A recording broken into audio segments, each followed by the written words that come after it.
Hello, William Johnson here. This exercise will hopefully help you to get better at playing shakers and more even in your playing. It's an 8th note to 16th note pattern, and it goes like this. I'll play it and I'll expound on it a little bit. 1 and 2 and 3 and 4 again. 1 and 2 and 3 and 4 and 1 E and a 2 E and 3 E and a 4 E and a 1 E and a 2 E and 3 E and a 4 E and a 1 and 2 and 3 and 4 and 1 and 2 and 3 and 4 and 1 E and a 2 E and a 3 E and a 4 E again. 1 E and a 2 E and 3 E and a 4 E and a 1. All I'm doing is playing kind of staccato. All right, now I'm doing it fast, so we'll slow down. But I'm playing 2 measures. 1, 2, 3, 4, 2, 2, 3, 4. 2 measures of 8th notes, 2 measures of 16th notes. The main thing here is we want to nail that first beat when you change from 8th notes to 16th notes. 1 and 2 and 3 and 4 and 1 E and a 2 E and a. It's got to be seamless. If you practice to a metronome or a slow song that you can handle this transition to, and count out loud. I can't stress that enough. Sometimes people start off and they'll do it where it's off, and then they'll count out loud, and then it gets better, and then after 2 or 3 measures or 2 or 3 seconds, they stop counting. Maybe because they just are not used to doing that. They feel like perhaps I already know how to count, or it's just it doesn't make sense. But I'm telling you, it really helps, and it's going to help moving from what's in the back of your mind to the front of your mind, from the subconscious to the forefront of your mind, and so you're able to intentionally manipulate and control this rhythm. All right. Now, oftentimes what I see happen is the problem with the shaker being able to play even shaker rhythms and control and of your dynamics and all that good stuff is this foundational breakdown of playing even 16th notes. If you want to play a rhythm like this samba inspired, then that's straight 16th notes. 1 E and a 2 E and a 3 and a 4 E and a 1 2 1 2 1 2 1 2. But if you can't play these even, then playing this is going to be hard, because we got to be able to play this even before we do this. All right.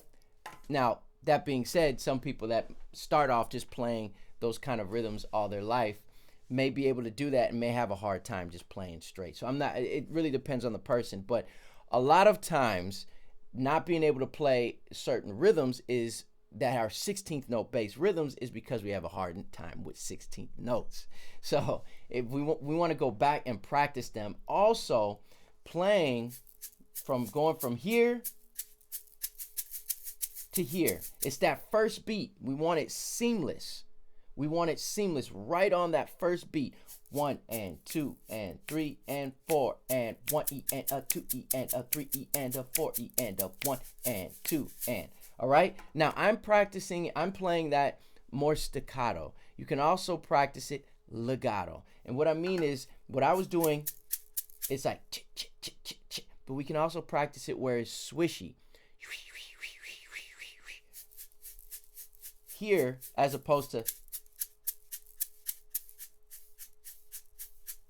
all right, here,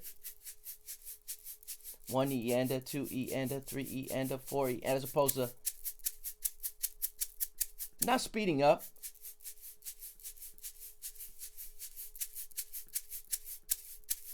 I'm just throwing the element inside against the edges, all right? And it's a little whipping motion, like there's a wall at my wrist, okay? Whereas opposed to where it's more swishy, I use a little more of my arm, and I also make longer movements.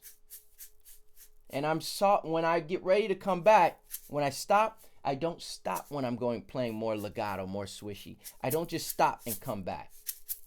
It's not short, choppy movements. I come back, but before I come back, I might move the shaker and keep it moving. I keep the shaker moving. See that? And so I'm keeping it moving, but what's happening is I'm pulling back a little bit with my arm. I'm using this elbow, almost like circular motions.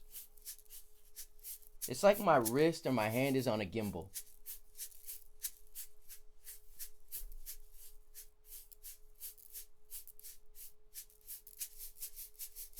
right? Like sandpaper, okay? That helps with ballads or different types of songs. It makes it sometimes a little more melodic, but it changes the dynamic variation, the tonal color, the texture. It can add a lot to your shaker playing. A lot of it, you can elicit different emotions just by being able to control whether you're playing staccato or legato. To the exercise, again, 8th notes to 16th notes. Great exercise to play and to work on. That'll help. So you're working on this. Make sure that coming back is even. I spent a lot of time in the beginning years of playing with shakers of really just practicing to songs. I wanted to be able to play congas with my other hand while playing the shaker groove with no problem. And what that meant was I had to actually spend time just doing this. I actually literally spent time practicing these rhythms on the shaker in my home to a song, two songs, to a metronome. So at the end of the day, you just have to put the time in it and put the work in, and that's gonna upgrade and allow your ability to keep everything even better. Okay, it's gonna make it better. So and also I played in a church, in a ministry that we did a lot of gospel concerts. We had a lot of artists come in. We did a lot of conferences. We just basically played a lot. So those first few years of me playing, I was probably playing between performing and gigging and all those church services between 80 and 120 times a year. That's just performing. That's just services. That's just concerts. That's actually playing, not considering also practicing. So, that's a lot of repetition and a lot of time. All right. So you just got to put that time in to practice this exercise over and over. And I think that will help. 8th notes to 16th notes. Use a metronome. All right. Now this other little rhythm that I'm doing here. One of the ways that I have these little accents that I'm able to make accents pop out is not just focusing on the accent. Okay. But it's actually focusing on the notes that aren't accented. Bring everything else down. That way you have more room to go, more volume to play with when you play with this rhythm. So play everything else really soft. And then if I'm going to accent the 1, 2, 3, 4, then I can now accent them because I'm bringing everything else down.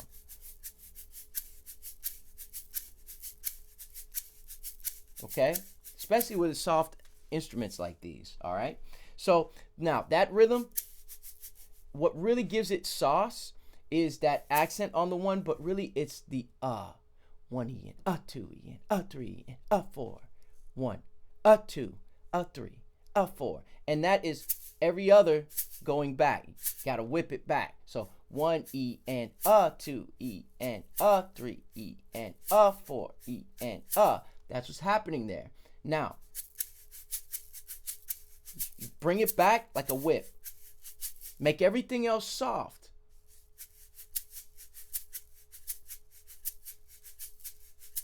But don't whip back too hard where it's too harsh. It's got to be even. 1 E and 2 E, 3 and 4 E and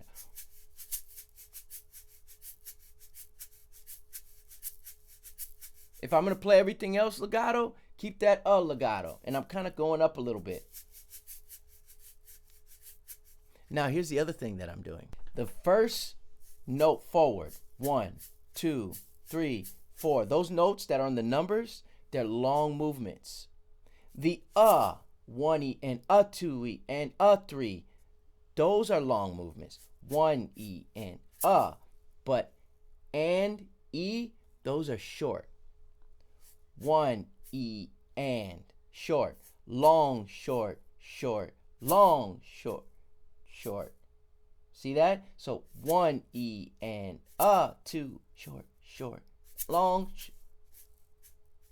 long. So it's long, long, short, short, long, long, short, short, long, long, short, short, long, long. What I mean by long and short is long movements, and these are short. That allows me to also be able to control the dynamics of the shaker, okay? And it also controls the length of time that is played. It's a samba inspired groove. 1, 2, 1, 2. It's a 16th note pattern that's in 2 beats. 2, 4. 1, 2, 1, 2. But there's the motion. Long on the 1, long on the 1 E and 2 E and 3, 4, 1, 2, 1, 2, 1. Short, short, long, long, short, short, long, short, short. All right, just a little extra bonus on that. But back to the other exercise: 8th notes to 16th notes. Practice those going back and forth. Remember to count out loud. Obviously, in a band situation, you're not counting out loud, but practice at home, count out loud. It will really help. Let me know if this helps at all. I'd love to hear you, get your feedback. Thank you for watching. God bless you. May the Lord make his face to shine upon you, and I'll see you soon.